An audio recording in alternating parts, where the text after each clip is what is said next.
في العالمين إنك حميد مجيد. قال الله تبارك وتعالى في كلامه المجيد: أعوذ بالله من الشيطان الرجيم. بسم الله الرحمن الرحيم. خذ العفو وأمر بالعرف وأعرض عن الجاهلين وإما ينزغنك من الشيطان نزغ فاستعذ بالله إنه سميع عليم. إن الذين اتقوا إذا مسهم طائف من الشيطان تذكروا فإذا هم مبصرون وإخوانهم يمدونهم في الغي ثم لا يقصرون. اللہ تبارک و تعالی نے کلام مقدس کی ان آیات مبارکہ میں جو سورۃ الاعراف کی اواخر آیات میں سے ہیں،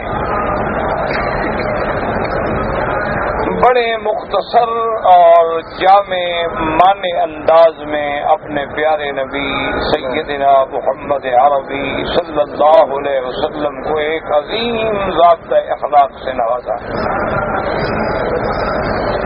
اور یہ قاعدہ ہے کہ جو خطاب سرکار دو جہاں صلی اللہ علیہ وسلم کو ہوتا ہے اس سے ہدایت جو ہے پوری امت کے لیے.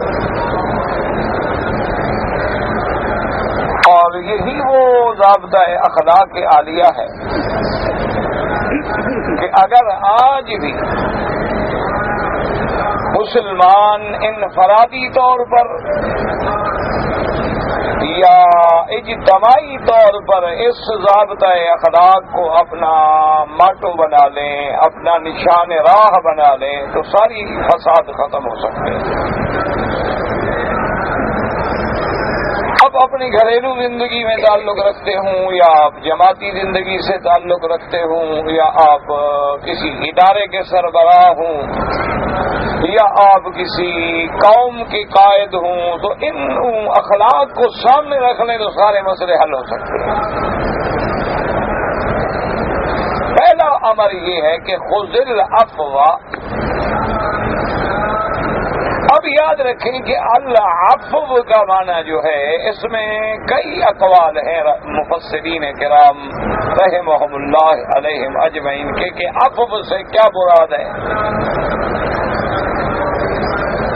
ایک تو معنی ہوتا ہے عفو کا کہ جو آپ کی ضرورت سے زائد چیز ہو وہ بھی عفو ہے. جیسے کہ قرآن مقدس میں دوسری آیت مبارک میں اس کی تفسیر موجود ہے، کیونکہ یہ اسلوب ہے قرآن کا کہ قرآن اپنی تفسیر خود بیان کرتا ہے. یسألونک ماذا ينفقون قل العفو. کہ سرکار دو جہاں صلی اللہ علیہ وسلم آپ سے پوچھتے ہیں کہ جی ہم کتنا خرچ کریں، تو فرما دیجیے کہ جو بھی زائد ہے خرچ کر. تو ایک تو عفو کا معنی ہے زائد، یاد رکھیں اور ذہن میں رکھیں تبھی آیت سمجھ آئے گی. اور دوسرا عفو کا معنی ہوتا ہے، یعنی یوں سمجھیں کہ کسی کی کمزور چیز کو بھی قبول کر لینا. اس میں پھر دو باتوں کا دھیان رکھیں. ایک تو یہ ہے کہ حضور صلی اللہ علیہ وسلم کو اللہ کی طرف سے یہ ہدایت تھی کہ آپ جب اپنی امت سے زکوٰۃ صدقات کے اموال وصول فرمائیں تو جو آدمی خوشی کے ساتھ دے دے قبول فرمائے. یعنی ایک آدمی کے پاس مثال کے طور پہ 80 بکریاں ہیں، اس نے 2 بکریاں دینی ہیں زکوٰۃ میں، تو آپ اس سے کہیں کہ نہیں میں یہ چن کے لوں گا، تو یہ بھی حکم نہیں ہے شریعت۔ بس وہ جو بھی دیتا ہے خوشی کے ساتھ، دل کے ساتھ، محبت کے ساتھ آپ قبول فرمائیں، اس کا معنی بھی ہے عفو۔ اور اسی طرح اللہ تبارک و تعالی نے اپنے پیارے نبی حبیب عربی صلی اللہ علیہ وسلم کو یہ بھی ارشاد فرمایا کہ آپ اپنی امت سے جو وہ عبادت کر رہے ہیں، فرائض ادا کر رہے ہیں، مناسک ادا کر رہے ہیں، تو اس میں زیادہ گہرائی اور گہرائی میں نہ جائیں، وہ جو بھی کر رہے ہیں قبول فرما دیں۔ مانا مثلا نماز ہے، اب نماز کا جو اصل مقام ہے وہ تو معراج ہے مومن کا۔ نماز کا جو اصل مقام ہے وہ تو یہ ہے کہ ان تعبد اللہ کأنک تراہ، تم ایسے عبادت کرو گویا اپنے اللہ کو دیکھ رہے ہو اور اللہ سے مناجات کر رہے ہو، اللہ سے کلام کر رہے ہو۔ اس کا دوسرا درجہ یہ ہے کہ فَإِن لَّمْ تَكُن تَرَاهُ فَإِنَّهُ يَرَاكَ، اگر تم اس مرتبے پہ نہیں پہنچے کہ تم خدا کو دیکھ رہے ہو تو کم از کم یہ تو یقین کر لو کہ خدا مجھے دیکھ رہا ہے۔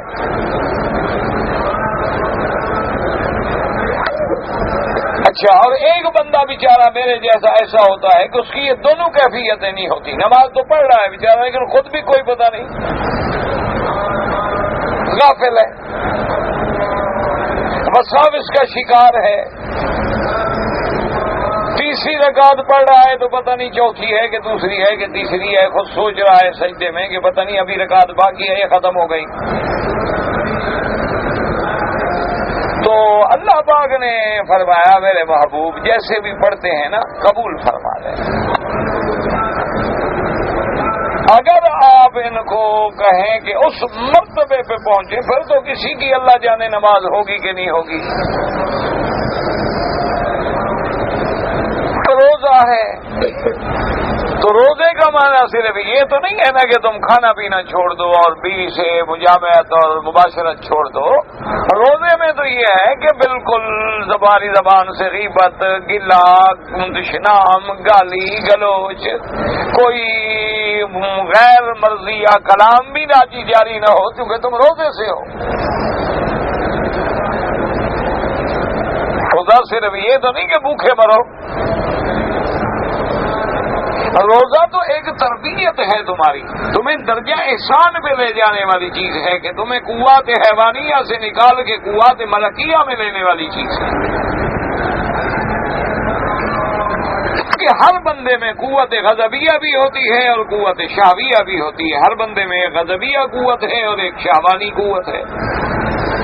غضبیہ قوت یہ ہے کہ کوئی چیز ناگوار گزری غصے میں آ گیا، شہوانی قوت یہ ہے کہ لذات میں وہ شہوت کے لیے غیروں کی طرف متوجہ ہوتا ہے، غلط خیالات کا شکار ہوتا ہے، گناہوں میں پڑ جاتا ہے۔ تو اصل روزہ کیا ہوتا ہے کہ ہمیں ان حیوانیہ قوتوں سے نکال کر وہ جو قوات ملکیہ ہیں ان کی طرف لے جائے کہ جیسے فرشتے کھانے سے پاک، پینے سے پاک، بیوی سے پاک، گناہوں سے پاک، یہ کم از کم 12 گھنٹے تو ایسی کیفیت میں گزارے کہ گناہوں سے بھی پاک، کھانے سے بھی پاک، پینے سے بھی پاک، شہوانیت سے بھی پاک، ہر غلط لغو لعب سے بھی پاک، یہ اس کیفیت میں تو آئے۔ اسی لیے آپ نے دیکھا ہے نا کہ کیسی خوبصورت ترتیب ہے کہ رمضان المبارک کے مہینے میں دعا کریں اللہ آپ کو ہم سب کو نصیب فرمائے، اور یہ بھی دعا کریں کہ اللہ اس کے صحیح معنوں میں برکات ثمرات نصیب فرمائے، اور اللہ رمضان ہمارے لیے گواہ بنائے، ہم پر گواہ نہ بنائے۔ تو رمضان المبارک میں جب انسان کا تزکیہ ہو جاتا ہے، باطن کا ظاہر کا اب دھل جاتا ہے بندہ، تو اس کے بعد فوراً اشہر حج شروع ہو گئے، مہینے حج کے شروع ہو گئے کہ اب تم پاک ہو گئے ہو، آؤ میرے دروازے پر، اب تم ٹھیک ہو گئے ہو، اب تمہیں صبر بھی آ گیا ہے، بھوکے رہنے کی عادت بھی ہو گئی ہے، حج میں تمہیں رگڑا جھگڑا لگے گا۔ حج کا تو معنی یہی ہے۔ آج کل تو خیر حج بھی VIP ہو گئے ہیں، آج کل تو بس دعا ہے، بس ٹھیک ہے اللہ قبول فرما لے، ورنہ اب تو حج کا ایک نام ہے۔ اب آدمی حج میں عرفات میں بھی ایئر کنڈیشن میں بیٹھے ہوتے ہیں اور مینا میں بھی ایئر کنڈیشن میں بیٹھے ہوتے ہیں، کیا وہ حج کیسے، وہ منظر کیسے ملے، وہ کیفیات پیدا ہی نہیں ہو سکتی نا کہ مدینہ منورہ سے اونٹوں پہ سفر کریں، 8 دن رات دن کا سفر ہو، کھانا بالکل نہ ہو، کھجوریں ہوں اور پانی ہو، 4 کو مکے میں پہنچیں، پھر 8 کو مینا کے لیے چل پڑیں، بیٹھنے کی جگہ نہ ہو، ایک کپڑا باندھ کے سایہ کر لو، پھر وہ جو مزہ آتا ہے نا لبیک میں، وہ کاروں میں نہیں آتا۔ جو پھر لبیک نکلتا ہے نا، وہ تو پھر ایسے معلوم ہوتا ہے نا کہ بندہ پکار رہا ہے اور جواب سن رہا ہے خدا سے۔ نہیں تھا کہ ہمارے اکابر امت جو گزرے ہیں بڑے بڑے، وہ ایک طواف کر کے سب کچھ لے جاتے تھے، ہم 30 سال رہ کے بھی کچھ نہ لے سکے، ایک طواف کرتے تھے، ملتزم پہ دعا مانگی، اور کتابوں میں لکھا ہے کہ ہم نے تجربہ کیا ہے سلفن بعد خلف، یعنی صحابہ کے زمانے سے لے کر وہ کہتے ہیں کہ میں نے اپنے تک تجربہ کیا ہے کہ جو دعا مانگی کبھی خالی نہیں گئی، اور ہم جتنی دعائیں مانگتے ہیں روز اور 2 بندے فلسطین میں مر جاتے ہیں، 4 کشمیر میں شہید ہو جاتے ہیں۔ للہ و انا الیہ راجعون۔ وہ لوگ ہیں جو دیار کفر میں تہجد قضا نہیں کرتے، ہم مکے میں رہ کے نماز بھی نہیں پڑھتے۔ اپنے آنکھوں سے دیکھا ہے، سفر ہوتے ہیں دیار کفر میں، کافروں کے ملک میں، جہاں ہر طرف طاغوت ہے، شیطان ننگا ناچ رہا ہے، وہاں الحمدللہ ہم نے دیکھا ہے ماشاءاللہ 15 سال 18 سال 10 سال 12 سال کے لڑکے تو لڑکے، بچیاں رات کو تہجد میں کھڑی۔ ہم نے ان کے گھروں میں دیکھا ہے جو کافروں کے ملک میں رہتے ہیں، وہ اگر چھوٹا اتنا سا بچہ ہو نا تو کبھی کبھی وہ اپنے شوق سے چاکلیٹ لے کے آتا ہے، انکل آپ بھی چاکلیٹ کھائیں، اب ہم نے کیا چاکلیٹ مولویوں نے کھانے ہوتے ہیں، تو ہم اس سے نہیں بیٹا، وہ کہتے ہیں نہیں انکل ہم نے گھر میں بنائے، یہ بازار والا حرام نہیں ہے، کیا بچہ۔ اور یہاں تو سبحان اللہ ماشاءاللہ لبیک بھی ہے اور گلے میں بینک کا ڈبہ بھی ہے۔ ہمارا حج تو سبحان اللہ ہر بینک کا ایجنٹ بنا ہوا ہے آدمی، MCB کا، کوئی UB کا، کوئی لائٹ کا، کسی کا، ہر حاجی کے گلے میں ایک سود کا ڈبہ ہے۔ کیا ہے جی؟ یہ جی ہمیں ہدیہ ملا ہے زمزم شریف کے لیے، اور جب برتن پلید ہے تو زمزم کیا اثر کرے گا؟ برتن ملا ہے سود کے پیسوں کا، سود سے پیسوں سے خریدی ہوئی چیز حلال ہوتی ہے، اس لیے اللہ نے فرمایا میرا مدنی بس قبول فرما لے ان سے، ورنہ اگر ان سے اس عبادت کے اصل مرتبہ عظیمت کا مطالبہ کیا جائے تو پھر تو لاکھوں میں کوئی ایک ہوگا حج والا، پھر تو لاکھوں میں کوئی ایک ہوگا نماز والا اور لاکھوں میں کوئی ایک ہوگا روزے والا۔ بس اب جتنا ہے امت ہے آ جاتی ہے، کعبہ شریف میں روزے رکھتے ہیں، بس ماشاءاللہ چلو روزہ بھی رکھتے ہیں اور گپ شپ بھی لگاتے ہیں، بس اللہ قبول فرما لے، قبول فرما لے۔ ایک عفو کا معنی یہ بھی ہے کہ جو بندہ جس استطاعت حالت میں عبادت کر رہا ہے زیادہ قرید نہ فرمائے، زیادہ تجسس نہ فرمائے، بس قبول فرمائے۔ ایک ترجمہ العفو کا یہ بھی ہے، خذ العفو، کیا معنی؟ آپ قبول فرما لیں، جیسی بھی وہ کر رہے ہیں بات، بس قبول فرما لیں۔ اور اللہ بھی ہماری یہی ٹوٹی پھوٹی قبول فرما لے. جب وہ اپنے پاک پیغمبر کو حکم فرما رہے ہیں کہ قبول فرما لے تو خود بھی تو قبول فرما لیں گے نا. اچھا، اب تیسرا قول یہ ہے عفو کا معنی. عفو کا ایک معنی ہوتا ہے درگزر کرنا. کیا معنی؟ کہ اگر کوئی تمہارے ساتھ زیادتی کرے تو معاف کرو، پر کوئی ظلم کرے بدلہ نہ دو. تمہارے ساتھ کسی نے معاملات میں زیادتی کی ہے تم ویسا نہ کرو، بس درگزر کر. اس لیے میرے آقا سرکار دو جہاں صلی اللہ علیہ وسلم نے فرمایا کہ سلمن قطع کا، تم اس کے ساتھ صلہ رحمی کرو جو تمہارے ساتھ توڑتا ہے. واعف عمن ظلم کا، جو تم پہ ظلم کرے اس کو معاف کرو. پھر ہے کمال، تم اس کو دو جو تمہیں محروم کرے، ورنہ دینے والے کو تو ہر کوئی دیتا ہے. آپ نے مجھے ہدیہ دے دیا، میں نے آپ کو دے دیا. آپ نے مجھے حاجی صاحب کہہ دیا، میں نے آپ کو حضرت صاحب بنا دیا. حالانکہ میں حاجی نہ آپ حضرت، ایک دوسرے کو تو بس خوشامد کر رہے ہیں. من تو راہ حاجی بگویم، تم مرا حاجی بگو. تم مجھے کہتے رہو میں تمہیں کہتا رہوں گا، یہ تو کوئی بات نہیں. پر میں سلمن قطع، جو توڑے تم جوڑ لو، وہ ظلم کرے تم معاف کرو، وہ گالی دے تم دعا دو. مقام تو تب ہے. اسی لیے اب دیکھیں اس کا نمونہ پیش کیا ہے رحمت دو جہان صلی اللہ علیہ وسلم کہ جب میرے آقا فاتح بن کے اللہ کے گھر میں داخل ہو گئے، مکہ فتح ہو گیا، قبر سب نگوں ہو گیا، سب کفار کی طاقت جو تھی وہ بالکل ملیامنٹ ہو گئی، اور بڑے بڑے سردار جو ہیں وہ قیدی بن کے سامنے کھڑے ہیں. حضور صلی اللہ علیہ وسلم نے فرمایا کہ قریش مکہ، بتلاؤ میں تمہارے ساتھ کیا معاملہ کروں. میں کہا حضور ہم نے کون سا تیر ہے جو آپ کے خلاف استعمال نہیں کیا؟ کوئی ایک ظلم ہے جو ہم نے نہیں کیا؟ ہم نے سب کچھ کیا. اب آپ کی مرضی ہے، لیکن ہمیں امید ہے کہ آپ ایک اخ کریم بن کے فیصلہ فرمائیں.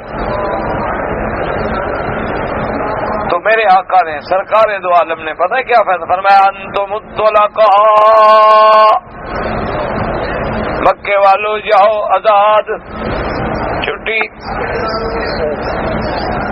صرف اتنا بھی نہیں فرمایا لا تثریب علیکم اليوم، میں تمہیں سزا تو بڑی بات ہے، تمہارے پچھلے گناہوں کو یاد کر کے تانا بھی نہیں دوں گا تم کو، جاؤ.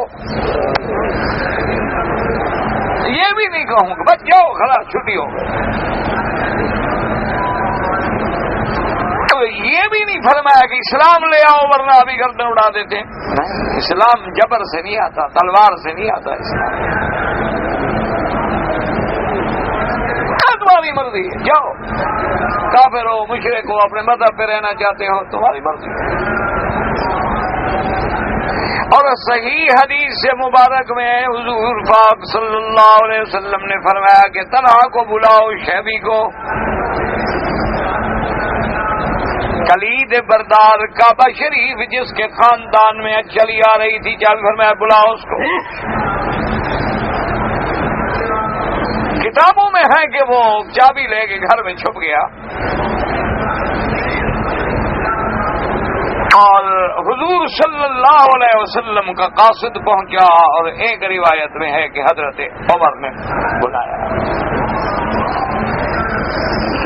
اور آپ نے فرمایا کہ دیکھو اب زیادہ گھر میں چھپنے سے کچھ نہیں ہوتا، سیدھے رستے سے چابی دے دو، یا پھر جانتے ہو عمر کو. اور کا نام تو کفر کے لیے ہمیشہ دہشت رہا ہے. آج بھی جس کے دل میں کفر کے جراثیم ہوں عمر کا نام بھی برداشت نہیں کرتے. ہر نام رکھیں گے لیکن عمر کے نام سے اب بھی ڈرتے ہیں. اور اللہ نے بھی ان سے ایسا بدلہ لیا ہے کہ ان کے اپنی عمر، ہر شے میں عمر کا لفظ ہے ضرور. بھی تمہاری عمر کتنی ہے؟ عمر کھڑا ہے، بچ ہی نہیں سکتا. اسی لیے وہ ایک شوستری تھا نا جو دشمنان صحابہ میں، اس نے باقاعدہ فارسی میں ایک شعر لکھا تھا کہ میں اپنی عمر سے بھی بیزار ہوں. اس میں بھی تو آخر عمر کا نام آتا ہے. تو طلحہ جب آ گئے تو اسی کعبے کے دروازے کے سامنے حضور کھڑے. حضور نے فرمایا ادھر آؤ. سامنے آپ کیا کریں؟ حضور نے فرمایا چابی کدھر ہے؟ حضور یہ چابی. حضور نے فرمایا یاد ہے تمہیں میں نے تم سے ایک دفعہ چابی مانگی تھی کعبۃ اللہ کی؟ حضور یاد ہے. کیا کیا تھا تم نے؟ انہوں نے کہا حضور میں نے نہیں دی تھی. میں نے کہا تھا کہ آپ کعبے میں داخل نہیں ہو سکتے. حضور نے فرمایا اچھا تم نے تو مجھے کعبے کی چابی نہ دی، آج کعبے کی چابی میرے ہاتھ سے لے سکتے ہو؟ حضور نے ایسے چابی پکڑ لی. فرمایا میرے ہاتھ سے چھین سکتے ہو؟ انہوں نے کہا حضور اب تو ہم ویسے ختم ہو گئے تو کیا چابی کیا چھین. حضور نے فرمایا خذھا خالدۃ خالدۃ. فرمایا لے لو چابی، میں تمہیں اپنے ہاتھ سے دیتا ہوں اور دعا کرتا ہوں کہ ہمیشہ تیرے گھر میں رہے. سے کوئی ظالم بادشاہ آئے تو چھینے گا چابی، ورنہ تیرے گھر میں چابی رہے گی. مانا یہ ہے کہ اگر تو چھینے تو ظالم بنے نا، حضور کی زبان مبارک سے. اور ایسی دعا کی کہ آج 1421 سال گزر گئے، چابی ابھی تک اس کے گھر میں. یہ ہے عفو. اور اسباب نزول میں علماء نے لکھا ہے کہ جنگ احد میں جب سیدنا حمزہ، سب کہہ دو رضی اللہ، یہ سید الشہداء ہے. سیدنا حمزہ بدل من ابطال الاسلام، اسلام کا بہت بڑا جرنیل ہے اور ام رسول اللہ، سرکار دو جہاں کے چچا اور محبوب ہیں میرے مدنی کے. اور سیدنا حمزہ کو بھی حضور سے عشق تھا. اسلام کے بعد تو ویسے ہر مسلمان عاشق ہوتا ہے، حضور پاک کے نام کا بھی عاشق ہوتا ہے، مدینے کا بھی عاشق ہوتا ہے، ورنہ وہ مسلمان کیا جس کے دل میں حضور کا عشق نہ ہو. لیکن سیدنا حمزہ کا یہ عالم تھا کہ کفر کے زمانے میں بھی حضور کے عاشق تھے. ابھی کافر ہیں، مسلمان بھی نہیں ہوئے، لیکن حضور سے محبت کا یہ عالم تھا، عشق تھا. ایک دفعہ تشریف لا رہے ہیں اور ایک آدمی راستے میں ملا، اس نے کہا حمزہ ادھر آؤ. کیا بات ہے؟ انہوں نے کہا پتا ہے کہ آج ابو جہل نے کیا کہا؟ اس نے کہا نہیں. اس نے کہا میں اس مجلس میں موجود تھا، آج ابو جہل بدبخت نے سیدنا محمد عربی صلی اللہ علیہ وسلم کے شان میں بڑی گستاخی کی، یہ کہا یہ کہا یہ کہا. این شباب ہے، بچپن ہے. اور سیدنا حمزہ پھر گھر نہیں گئے، اسی وقت سیدھے مجلس نادی میں پہنچے جہاں ابو جہل بیٹھا تھا اور تلوار ہاتھ میں تھی. بس اتنی مہربانی کی سیدنا حمزہ نے کہ سیدھی تلوار نہیں رکھی، الٹی تلوار سے مارا ابو جہل کے کندھے پہ اور کہا ابو جہل خبردار، اگر آئندہ میں نے سنا نا کہ تم نے حضور کے خلاف بکواس کی ہے، زبان کاٹ کے باہر کتوں کو پھینک دوں گا. تم میرے مدنی کے خلاف بات کرتے ہو. اس نے کہا حمزہ کیا کہہ رہے ہو؟ حمزہ کیا کر رہے ہو؟ تم کوئی مسلمان ہو؟ تم تو ہمارے ہو. اس نے کہا مسلمان ہونا نہ ہونا الگ بات ہے، میں کہ حضور کی شان میں بکواس تو میں نہیں برداشت کر سکتا. ٹھیک ہے میں مسلمان نہیں ہوں، لیکن تمہیں یہ جرت کیسے ہوئی کہ تم محمد ابن عبداللہ کے بارے میں بات کرو؟ حضور ہمارے سردار گھرانے کے آدمی ہیں، تمہیں یہ بکواس کرنے کی ضرورت کیسے ہوئی؟ اور پھر خوش ہو کے جہاں حضور بیٹھے تھے نا وہاں آ گئے حضرت حمزہ اور آ کے کہنے لگے کہ محمد عربی صلی اللہ علیہ وسلم آپ خوش ہو جائیں، آپ کا بدلہ لے کے آ رہا ہوں۔ ابھی میں نے مجلس میں جا کے ابھی جہل کو بے عزت کیا۔ حضور چپ بیٹھے رہے تو حضرت حمزہ نے پوچھا حضور خوش نہیں ہوئے؟ میں نے آپ کے دشمن کو اس کی مجلس میں نادی میں اس کے گھر میں سرداروں کی محفل میں جا کے للکارا اور اس کے سر پہ مارا ہے تلوار میں نے، اور آپ کو خوشی بھی نہیں ہوئی۔ فرمایا حمزہ مجھے کسی کی تلوار مارنے سے خوشی نہیں ہوتی، مجھے تو خوشی تب ہوگی جب تم کلمہ پڑھ کے میرے سینے سے لگ جاؤ گے۔ انہوں نے کہا حضور اگر اسی پہ آپ خوش ہوتے ہیں تو اشہد اللہ الہ الا اللہ و اشہد ان محمد رسول اللہ۔ یہ سیدنا حمزہ ہے، سید الشہداء کا جن کو لقب ملا ہے۔ یاد رکھو یہ اتنا بڑا صحیح روایت میں ہے کہ جس کو کوئی دنیا کی طاقت چیلنج نہیں کر سکتی۔ سیدہ شباب اہل الجنہ کا لقب تو حضرت حسن حسین کو ملا ہے، لیکن وہ بھی ضعیف روایات میں ہے، لیکن سید الشہداء کا لقب جو ہے وہ صرف سیدنا حمزہ کو حضور نے دیا رضی اللہ عنہ۔ حضور صلی اللہ علیہ وسلم نے جنگ احد میں جب دیکھا کہ سیدنا حمزہ کی قتل کے بعد لاش کو ٹکڑے ٹکڑے کر دیا گیا، نے اسلام کے لیے کیا قربانی دی ہے حضور؟ 11ویں شریف کا دودھ پیتے ہو، 27ویں معراج کو حلوہ شریف کھا لیتے ہو، 15 شعبان کی رات کو بھی کوئی لڈو شلڈو تقسیم کر لو۔ تمہاری تو یہی قربانیاں ہیں نا اسلام کے۔ سیدنا حمزہ جیسی عظیم شخصیت جو ہے صرف شہید نہیں کیا گیا بلکہ بدن کو ٹکڑے ٹکڑے مسلح کیا گیا اور کاٹ کے اندر سے جگر اور کلیجہ نکالا گیا حضرت سیدنا حمزہ کا۔ حضور پاک نے جب دیکھا تو حضور جوش میں آ گئے۔ حضور نے فرمایا واللہ مجھے اللہ کی قسم ہے میں کافروں کے 70 بندوں کو اسی طرح ٹکڑے ٹکڑے کروں گا جس طرح میرے سیدنا حمزہ کو اتنا ظلم۔ جنگ ہے، قتل ہو گئے، ٹھیک ہے، یہ کیا ہے کہ آدمی کی لاش کو ٹکڑے ٹکڑے کریں؟ ہمارے ملکوں میں تو ایسے شقی پیدا ہوتے ہیں جو بچوں کو ٹکڑے ٹکڑے کرتے ہیں اور پھر ان کے ٹکڑوں کو گیس میں اور تیزاب میں ڈالتے ہیں۔ خیال ہے آپ کئی لوگ مسلمان ہوتے ہیں تو آ کے آبادیوں میں بم رکھ دیں اور بچوں کے اور عورتوں کے اور مردوں کے اور بے گناہ لوگوں کے وجود کے اعضاء جو ہیں اڑ کے ٹوٹ جا پڑے۔ کیسے مسلمان ہیں گناہ لوگ؟ یعنی یہ بھی پتہ نہیں، کوئی جلسے میں آیا ہے بیچارہ، کوئی گاڑی میں جا رہا ہے غریب، کوئی بس میں جا رہا ہے، کوئی سبزی خریدنے کے لیے آیا ہے،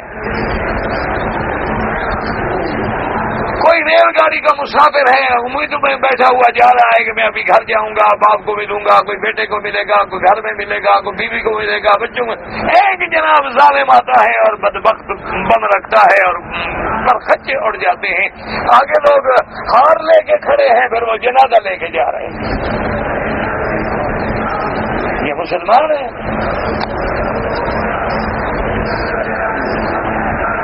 باغ جب جوش میں آئے فرمایا لأمثلن 70 منہم، ان کے 70 بندوں کو میں بھی مسلح کروں گا۔ اللہ نے جبریل بھیجا کہ میرے بندی کی خدمت میں جا کے کہے کہ خذ العفو وامر بالعرف، میرے محبوب جلال میں نہ آئے، معاف کر۔ کیا آیت مبارک اتری؟ خذ العفو وامر بالعرف وأعرض عن الجاہلین، میرے محبوب معافی کو لازم پکڑے، معاف کر دیں۔ اور پھر دیکھیں کہ حضور نے بھی کیسے بات فرمایا۔ سرکار دو عالم حنین کے بعد بیٹھی ہیں، ایک آدمی ہے اپنے چہرے کو چھپا کے چھپتا چھپتا صحابہ میں، کیونکہ اس کو پتا ہے کہ میں وہ بندہ ہوں جس نے حمزہ کو شہید کیا تھا، اور حمزہ رضی اللہ تعالیٰ عنہ کا داغ حضور ابھی تک نہیں بھولے ہیں۔ اس لیے اگر صحابہ نے بھی مجھے دیکھ لیا تو حضور تک بھی نہیں پہنچنے دیں گے، ٹکڑے کر دیں گے۔ اپنے کپڑے سے ڈاٹھا بنا کے، آنکھیں ظاہر کر کے، منہ چھپا کے، چھپتا چھپتا آ کے جب سامنے مجلس میں پہنچ گیا، سلام کیا حضور کی خدمت میں، تو کہتا ہے عرفتنی یا رسول اللہ، حضور مجھے پہچانتے ہو میں کون ہوں؟ فرمایا پہچان لیا، تم میرے چچا کے قاتل پہچان لیا، وحشی ہوں۔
حضور میں کلمہ پڑھنے آیا ہوں، اگر میرے لیے معافی ہو تو،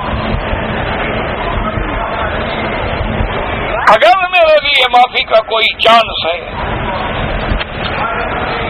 اگر میں آج بھی جہنم کی آگ سے کسی طرح بچ سکتا ہوں تو حضور میں بالکل دل کے ساتھ کلمے کے لیے۔ حضور نے فرمایا وحشی تم نے نہیں سنا الاسلام تہدم ما کان قبلہ، اسلام پہلے گناہوں کو مٹا دیتا ہے، کلمہ پڑھو سب معاف ہو جائے۔ کلمہ پڑھا، حضور نے قبول فرما لیا، پھر اس کے بعد صرف اتنی بات فرمائی، فرمایا وحشی تم مسلمان ہو، کلمہ تم نے پڑھ لیا ہے، اللہ کی جہنم تم پہ حرام ہو گئی، لیکن ایک مہربانی کر سکتے ہو، میں تمہیں حکم نہیں دیتا بلکہ تم سے درخواست کرتا۔ اس نے کہا حضور آپ حکم دیں، فرمایا نہیں حکم۔ اس نے کہا حضور اب میں نے کلمہ پڑھ لیا ہے، آپ حکم تو دیں، آزمائیں تو صحیح مجھے۔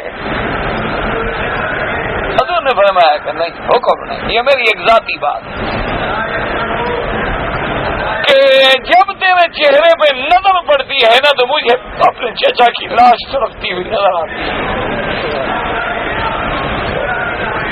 اس لیے میرے سامنے نہ آئے، تھوڑا دور بیٹھ جایا کرو، میرے پیچھے بیٹھ جایا کرو، میں تمہیں دیکھتا ہوں تو چچا تڑپتا ہوا یاد کھڑے ہو گئے۔ اس نے کہا حضور آج کے بعد میں سامنے نہیں آؤں، یہ ہے ایمان۔ شیریں کا حضور اگر میری وجہ سے میرے محبوب کو تکلیف پہنچتی ہے تو آپ کے بعد آج کے بعد مجھے کوئی نہیں دیکھے گا۔ اور ویشی گم ہو گئے، اللہ جانے کہاں چلے گئے۔ صحابہ کہتے ہیں کہ حضور صلی اللہ علیہ وسلم کے زمانے کے بعد سیدنا ابی بکر الصدیق رضی اللہ تعالی عنہ کے زمانے خلافت میں جب اس وقت کے جھوٹے کذاب سے مسیلمہ بن الکذاب جس نے نبوت کا دعویٰ کیا تھا اور جو یمامہ کا بہت بڑا سردار تھا، 70,000 کی فوج لے کے مسلمانوں کے مقابلے پہ کھڑا تھا۔ مرزا جیسے لوگ جو ہیں ہر دور میں پیدا ہوتے ہیں. آخر ہمارے ایمان کی آزمائش کیسے ہو اگر یہ نہ ہوں؟ یہ کذاب، یہ جھوٹے نبی، جھوٹے مہدی، یہ جھوٹے ولایت کے دعوے کرنے والے، یہ جھوٹے پیری اور رشد کا دعویٰ کرنے والے، یہ جھوٹے خواب سنا کے قوم کو لوٹنے والے ہر دور میں پیدا ہوتے. یہ کوئی نئی بات نہیں ہے. ان کے ساتھ لوگ ان کے ساتھ بھی ہوتے ہیں. اب دیکھیں کہ مسیلمۃ الکذاب جس نے حضور کے زمانے میں نبوت کا دعویٰ کیا ہے، اس کے ساتھ بھی 70,000 کا لشکر جو ہے وہ لڑائی کے لیے تیار کھڑا ہے، اور سیدنا صدیق رضی اللہ تعالیٰ عنہ مقابلے کے لیے نکلے ہیں. صفیں بن گئی ہیں اور مسلمانوں کی فوجیں ٹکرانے کے لیے تیار کھڑی ہیں. صحابہ کہتے ہیں ہم نے دیکھا کہ دور سے ایک گھوڑا سوار ہے اور بڑا عظیم بہترین گھوڑا ہے. ایسا عربی النسل اصیل النسل گھوڑے بہت کم ہوتے ہیں. ہم نے دیکھا کہ وہ اتنی تیزی کے ساتھ آ رہا ہے اور ڈاٹا باندھا ہوا ہے، نظر نہیں آ رہا کہ کون ہے. بس یوں معلوم ہوا کہ وہ گھوڑا اڑتا ہوا آیا اور مسلمانوں کے لشکر کے اوپر سے پھلانگتا ہوا سیدھا مسلموں میں پہنچا. اور پھر ہم نے دیکھا کہ مسلمہ کی لاش تڑپ رہی. وہ کہتے اتنی دیر لگی ہے، منٹوں سیکنڈوں، کوئی پتہ نہیں لگا. ہم دیکھ رہے ہیں کون، اتنی دیر میں مسلمہ کٹ گیا.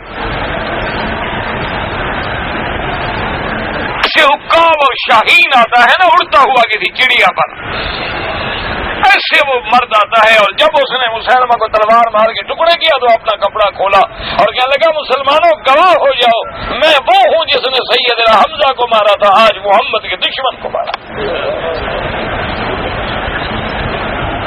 تو سب صحابہ نے خوشی میں کہا فز، کامیاب ہو گیا تمہارا. کہنے لگا اگر کفر میں نے اسلام کے سردار کو مارا تھا تو میں اس وقت کا منتظر تھا کہ حضور کے کسی بڑے دشمن کو ماروں کہ قیامت میں تو سامنے جانے کے قابل ہو جاؤں. تو یہ آیات مبارک جو ہیں ان کا شان نزول جو ہے وہ سیدنا حمزہ کی شہادت میں ہے کہ اللہ نے فرمایا حضور معاف کر. اور اسی طرح ایک صحیح روایت مبارک میں ہے کہ حر بن قیس ایک صحابی ہے، ان کا نام تھا حر بن قیس، کہ صحابی ہیں اور سیدنا امیر المومنین حضرت عمر کا زمانہ ہے. ان کے ایک ماموں تھے رشتے میں، اس کا نام تھا عیینۃ بن حصن. وہ آیا حر بن قیس کے پاس، کہنے لگا کہ مجھے حضرت عمر کے پاس جانا ہے، ملنا ہے، مجھے لے چلو. میں نے کہا کیا بات کر رہے؟ انہوں نے کہا بس میں نے حضرت عمر سے بات کر دی. اور یہ عیینۃ بن حصن جو تھا اللہ رحمت فرمائے کچھ بد زبان قسم کا، یعنی بعض ہوتے ہیں نا تلخ گو آدمی. تو حضرت حر بن قیس چاہتے تھے کہ بھی یہ آدمی ایسا ہے، یہ بات ایسی کرتا ہے، اور پھر آگے حضرت عمر ہے. لیکن اس نے مجبور کیا تو اس کو لے کے حضرت عمر کی دربار میں آئے تو وہ تو شروع ہو گیا. اس کی تو جیسی عادت تھی، آپ نے ہم پہ انصاف نہیں کیا اور آپ نے عدل نہیں کیا اور آپ نے عدل نہیں کیا اور آپ نے یہ کیا اور آپ نے یہ کیا. حضرت عمر کا چہرہ غصے میں تبدیل ہوا کہ یہ کیا ہے، کیا کہہ رہا ہے. حضرت عمر کا چہرہ سرخ ہو گیا اور حر نے دیکھ لیا کہ اب عمر برداشت کی حد سے باہر جانے والے ہیں تو فوراً کھڑے ہو گئے اور کہا حضرت خذ العفو وامر بالعرف واعرض عن الجاہلین. اللہ نے حکم دیا ہے کہ معاف کر دیں، بھلائی کا حکم فرمائے اور جاہلوں سے اعراض کر لیں. وہذا من الجاہلین، یہ تو جاہل ہے. فوراً عمر کا غصہ ختم ہو گیا. اس لیے حدیثوں میں آتا ہے کان وقافا عند کتاب اللہ. حضرت عمر کی یہ صفت تھی کہ جب اللہ کا کوئی حکم آ جاتا قرآن کا تو بس عمر کو بریک لگ گیا، ختم. حکم آ گیا قرآن کا، بات ختم. تو یہ جو ہے نا جی اپنا. اسی لیے کہتے ہیں کہ ایک دفعہ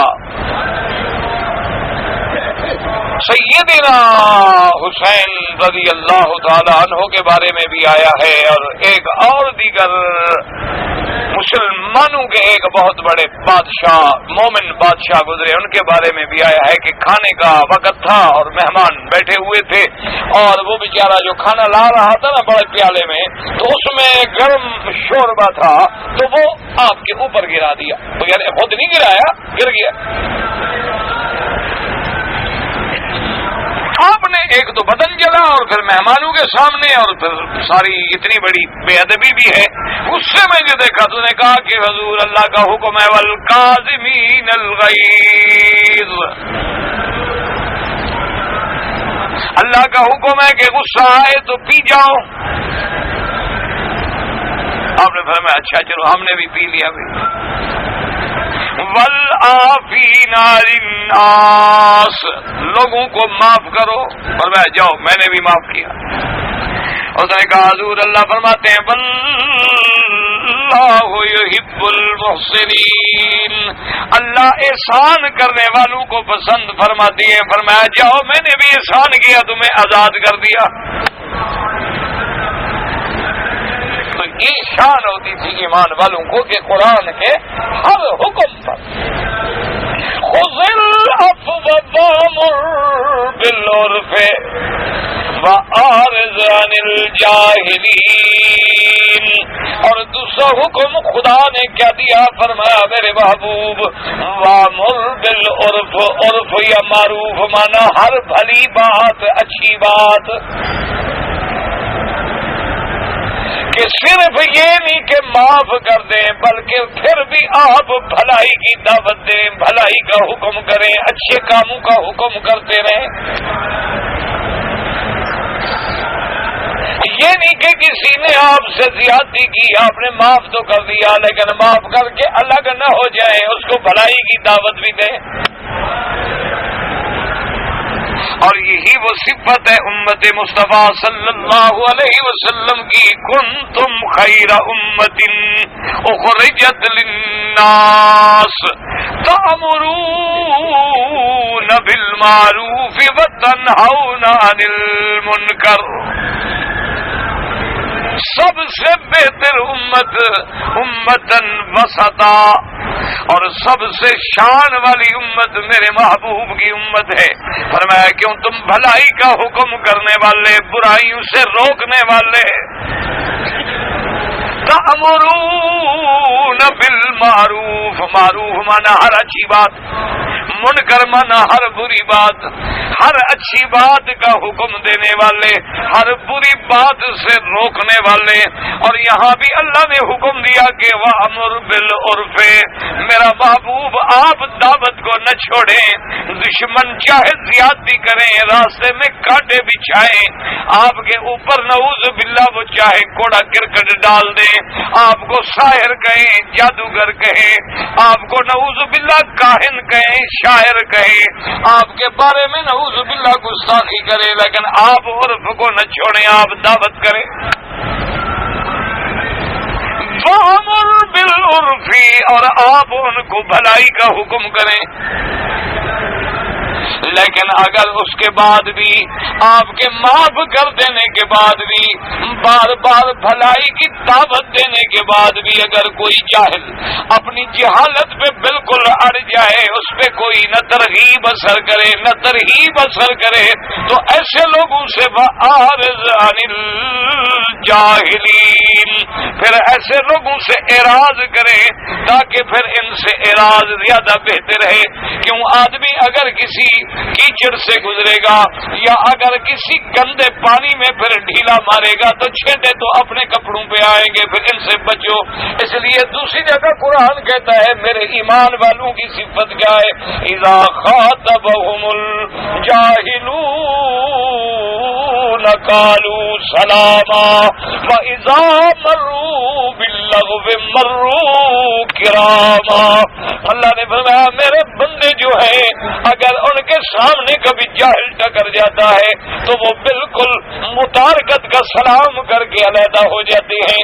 جیسے حضرت سیدنا ابراہیم الخلیل علیہ السلام نے جب دعوت توحید کی انتہا کر دی، آپ نے یا ابت یا ابت یا ابت، میرے ابا میرے ابا میرے ابا کیا کر رہے ہو، کیا کر رہے ہو، گمراہ ہو رہے ہو.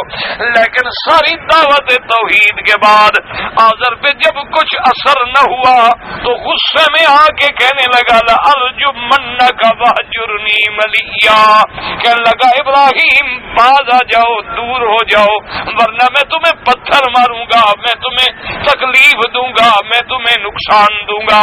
ارجمن رجم سے ہے، بعد نے فرمایا اشتمنہ کا گالی دوں گا، لیکن علماء فرماتے ہیں کہ رجمہ اپنی جگہ پہ ہے. اس نے کہا میں تمہیں ماروں گا ورنہ ہٹ جائے مجھ سے. پھر بھی ابراہیم فرمایا کیا فرماتے ہیں، سلام علیک. اللہ اکبر. سیدنا خلیل علیہ السلام کیا کہتے ہیں، قال سلام علیک. اچھا ابا جان السلام علیکم. لیکن پھر یہ نہیں کہ صرف سلام، سأستغفر لك ربی انہ کان بی حفیا وأعتزلکم وما یعبدون من دون اللہ. کہتے ہیں ابا جان میں جا رہا ہوں، آپ سے بھی دور ہو رہا ہوں، لیکن میں آپ کے لیے ہمیشہ بخشش مانگوں گا اپنے رب سے. لیکن آج میں تمہیں تمہاری قوم کو اور تمہارے ان جھوٹے خداؤں کو، جن کو تم نے جھوٹا خدا بنا رکھا ہے، جن کو تم نے حاجت روا مشکل کشا بنا رکھا ہے، جن کو تم نے نفع نقصان کا مالک بنا رکھا ہے، جن کو تم نے اپنے چاٹنے چوٹنے اور منتوں کی جگہ بنا رکھا ہے، ان کو بھی میں چھوڑتا ہوں، تمہیں بھی میں چھوڑتا ہوں، میں بھی پھر صرف اللہ کے دروازے پہ جاتا ہوں. وَأَدْعُو رَبِّي، اسی کو پکارتا ہوں، اور مجھے یقین ہے کہ میرا رب مجھے اپنی رحمت سے محروم نہیں فرمائیں گے. اور ساری زندگی سیدنا ابراہیم دعائیں کرتے رہے، رب اغفر لی وَلِوَالِدَيَّ وَلِلْمُؤْمِنِينَ. میرا اللہ ہماری بھی بخشش فرما، والدین کی بھی بخشش فرما. اور کہیں کہتے ہیں وَغْفِرْ لِأَبِي إِنَّهُ كَانَ مِنَ الضَّالِّينَ. میرا اللہ میرا ابا گمراہ ہے آپ جانتے ہیں، لیکن مہربانی کر کے معافی عطا فرما دے. دعائیں مانگتے رہے. جب آزر کی موت کفر پہ آ گئی، اللہ نے فرمایا جبریل اب جا کے میرے خلیل سے کہہ دو اب دعا مانگنی بند. بس کافر جب تک زندہ تھا مانگ سکتے تھے کہ میں چاہوں تو ہدایت دے دوں، جب کفر میں مر گیا اب کافر کے لیے نہ دعا ہے، نہ دوا ہے، نہ شفاعت ہے، نہ خیرات ہے. جو بندہ شرک پہ مر جائے بس ختم ہو گئی بات. اس لیے اللہ فرماتے ہیں وما كان استغفار ابراہیم لأبیہ الا عن موعدة وعدها إياه فلما تبين أنه عدو لله تبرأ منه. کہ ابراہیم نے اس وقت تک بخشش مانگی جب تک بات کھل نہیں گئی. جب واضح ہو گیا کہ کفر میں مر گیا تو ابراہیم علیہ السلام بری ہو گئے. کیوں اب کافر مشرک سے تو کوئی تعلق ہے. اس لیے قرآن کہتا ہے کہ ان تین صفتوں پہ عمل کر لو. خذل العفو، درگزر سیکھیں، معاف کرنا سیکھیں. سب سے بڑی بہادری معاف کر دینا ہے. کسی دشمن کو گرا دینا بہادری نہیں ہوتی. حضور نے فرمایا بہادری یہ ہے کہ تم اپنے غصے پہ قابو پا جاؤ، اپنے نفس پہ قابو پا جاؤ، یہ بہادری ہے. کسی کو گرا دینے کا نام بہادری نہیں ہوتا. دشمن کی ہر بات کو برداشت کر لینا جو ہے بہادری ہے. یعنی آپ اندازہ کریں جاہلوں کی بھی حد ہوتی ہے نا. کسی مکے میں ایک تھا کافروں کا ایک بڑا پہلوان تھا، اس کا نام تھا رکانہ. اور اسی طرح ان کا ایک اور پہلوان تھا، اس کا نام تھا اسید ابن کلدہ اور کنیت تھی ابو الاشدین. اور یہ اتنی طاقتور آدمی تھا اپنے زمانے کا کہ یہ بڑے بڑے چمڑے ہوتے ہیں نا گائے کے، تو یہ لوگ چمڑے بناتے تھے، جیسے آپ مسلح بناتے ہیں چمڑوں کا، ایسے تو یہ بھی نیچے بچھانے کے لیے بناتے تھے، تو وہ ایک چمڑا منگوا کے اس کے اوپر کھڑا ہو جاتا تھا اور کہتا کہ تم 10 آدمی جو ہے نا اس چمڑے کو کھینچو، اگر تم نے چمڑا میرے پاؤں کے نیچے سے کھینچ لیا یا تم نے کھینچا اور میں گر گیا تو میں اونٹ دوں گا انعام میں۔ 10 آدمی جناب آگے کھینچتے وہ کھڑا رہتا، تو وہ چمڑا تو ٹوٹ جاتا لیکن نہ وہ ہلتا نہ گرتا، اتنی قوی اور طاقتور آدمی تھا۔ لیکن دیکھو بدبخت کا عالم، ایک دن حضور صلی اللہ علیہ وسلم سے رکانہ نے بھی اور اسی کے بارے میں بھی آیا اور کہنے لگا کہ حضور بات یہ ہے کہ آپ سے لوگ نبوت کے بارے میں دلائل پوچھتے ہیں، وہ تو عقل والے لوگ ہوں گے پڑھے لکھے، میں تو بس پہلوان قسم کا آدمی ہوں، مجھے تو کوئی سمجھ ہے نہیں، میں تو آپ کی نبوت کی آزمائش کرنا چاہتا ہوں۔ آپ نے فرمایا وہ کیا؟ فرمایا سا کشتی لڑے۔ کسی مولوی یا پیر کو کہو کہ جا کے کشتی لڑے، کہہ کے تو دیکھو تمہاری نسلوں کو قادیانی نہ بنا دے۔ اگر ایسا گستاخ یہ وہاں بھی ہے، مولوی مکی کے درس میں گیا ہوگا عمرے میں پھنسا ہو۔ وہ ایک دفعہ مجھے ایک حاجی صاحب بتا رہے، کہتے میں جب سفر پہ آ رہا تھا نا تو ایک مجھے ملا ایک مولوی صاحب، تو کہنے لگا کہ کہاں جا رہے ہو؟ میں نے کہا عمرے شریف۔ نے کہا سارا کچھ کرنا عمرے میں، زہر کا پیالہ پی لینا، مولوی مکی کے آواز میں نہیں جانا۔ میں نے کہا یار پھر بھی تو تمہیں غلط سبق دے رہا تھا، زہر کا پیالہ پیتے تو مر جاتے، حرام موت۔ میں نے کہا میرا بات نہ سنو، زہر کا پیالہ تو نہ پینا، ایسا نہ ہو کہ حرام موت نہ مر جاؤ۔ تو بہرحال جناب یہ شان ہے نا، خذ العفو پہ عمل کرنے والے کی شان ہے، رحمت دو جہاں ہے۔ تو انہوں نے فرمایا اچھا پھر کیا ہوگا؟ اور نے کہا حضور بات یہ ہے کہ مجھے مکے میں کوئی بندہ پیدا نہیں ہوا جو گرا دے کشتی میں، اور اگر آپ مجھے گرا دیں تو پھر میں سوچوں گا کہ یہ قوت کوئی اور قوت ہے، پھر شاید آپ نبی ہے۔ حضور نے فرمایا جب ہم کشتی بھی لڑتے ہیں، اگر ایک آدمی جہنم سے بچتا ہے یہ ہے رحمت۔ تو میں ٹھیک ہے جی کشتی لڑنے کے لیے کیا؟ حضور نے باقاعدہ کشتی لڑی اس سے، اور روایت میں آتا ہے کہ اس نے جیسے حضور کو پکڑا لو، حضور نے ایک ہاتھ سے جو پٹخا تو وہاں جا پڑا، وہاں سے اٹھ کے پھر آیا، کہتا ہے حضور میرا پاؤں پھسل گیا تھا، ایک دفعہ پھر لڑے۔ حضور نے فرمایا اچھا پھر لڑو۔ بھائی اب نبی سے کون لڑے بدبخت آدمی؟ اس بدبخت کو کیا پتا ہے کہ اللہ اپنے نبیوں کو شان دیتے ہیں جن کی انگلیوں سے چاند ٹکڑے ہو جائے، تم کیا ہو ایک ٹکے کے آدمی؟ حضور نے مارا پھر گیا، اور نے کہا حضور ایک موقع اور دے دیں۔ آپ نے فرمایا وہ بھی دے دیں۔ تیسرے دفعہ جب گرا دیا تو کہتا ہے حضور واقعی آپ، بہرحال ابھی میں کلمہ تو نہیں پڑھتا لیکن مجھے سوچ پڑ گئی ہے کہ آپ عام آدمیوں کی طرح نہیں ہیں، آپ کو اللہ نے کوئی خاص قوت ضرور عطا فرمائی۔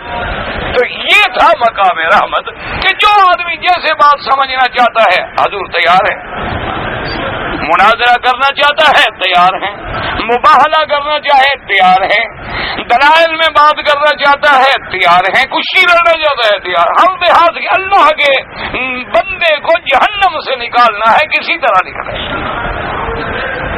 اس لیے ان آیات مبارکہ میں اخلاق کریمہ کی دعوت عظیمہ ہے۔ اللہ آپ کو بھی مجھے بھی توفیق دے وقت۔ بھائی اگر کوئی آدمی صحت مند ہے، خود زندہ ہے، اس کے عمرے کرنے کی کوئی ضرورت نہیں۔ ہاں اگر کوئی وصیت کرتا ہے کہ میں نہیں آ سکتا، وصیت ہے، کوئی عذر ہے، تو پھر آپ کر سکتے ہیں، ورنہ آسان حل یہ ہے کہ آپ عمرہ اپنے لیے کریں، جب عمرے سے فارغ ہو جائے اس کے لیے دعا کر دیں، بس اللہ ثواب دیں گے۔ اگر کوئی آدمی احرام یعنی اپنے گھر سے ہوٹل سے غسل کر کے 2 چادریں باندھ لے، کپڑے یہاں چھوڑ دے، سیدھا چلا جائے مسجد عائشہ، وہاں سے نیت کر کے عمرہ تو ہو جائے گا، لیکن افضل یہ ہوتا ہے کہ وہاں جا کے تیاری کرے، اگر یہاں سے جائے تو عمرہ تو ہو جائے گا۔ جو لوگ پہلی دفعہ عمرے پہ آئے ہیں ان کے لیے ضروری ہے کہ مدینہ منورہ میں 40 نمازیں گزارے. پہلی دفعہ آئے یا 10ویں دفعہ آئے, 40 نمازیں پڑھنا لازم نہیں ہے, نہ اس کا زیارت کے ساتھ تعلق ہے. وہ الگ ایک فضیلت ہے کہ اگر اللہ نصیب کر دے تو بہت بڑی فضیلت ہے. اللہ نفاق کی بیماری سے بری کر دیتے ہیں, اور اللہ 40 نہیں بلکہ اللہ 40 سال مدینے کی نمازیں نصیب فرمائے. لیکن زیارت کے ساتھ کوئی تعلق نہیں. ایک آدمی صبح کی نماز کے بعد پہنچا, جا کے 2 رکعت تحیت المسجد پڑھی, سرکار دو عالم پہ صلاۃ والسلام پڑھے اور ظہر سے بھی پہلے واپس آ گیا, کوئی بات نہیں, چاہے ایک نماز بھی نہیں پڑھی.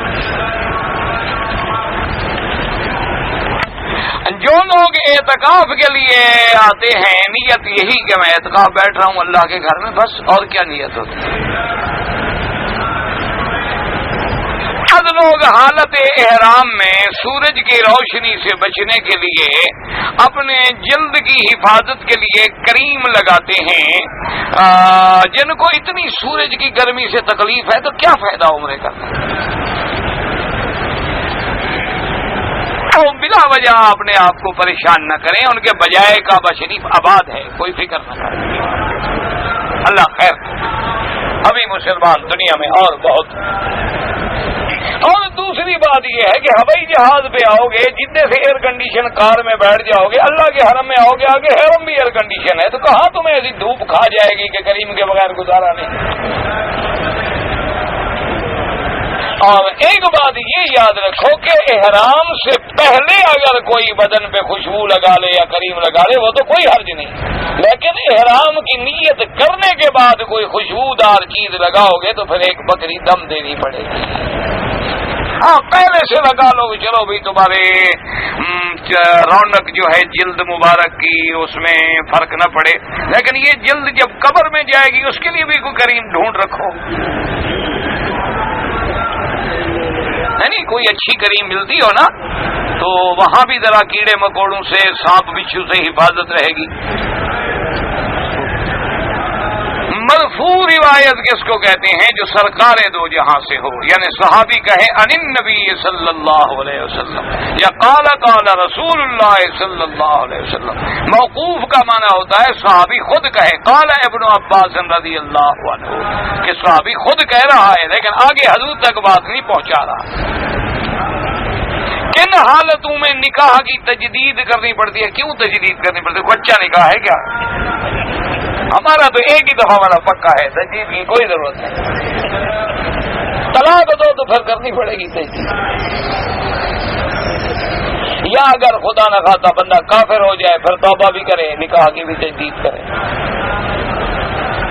بینک کے سود کے پیسے مدرسے کے غریب بچوں کو دیں, بالکل غریب بچوں کو حرام نہ کھلائیں. وہ اللہ کا قرآن پڑھ رہے ہیں, ان کو حرام نہ کھلاؤ.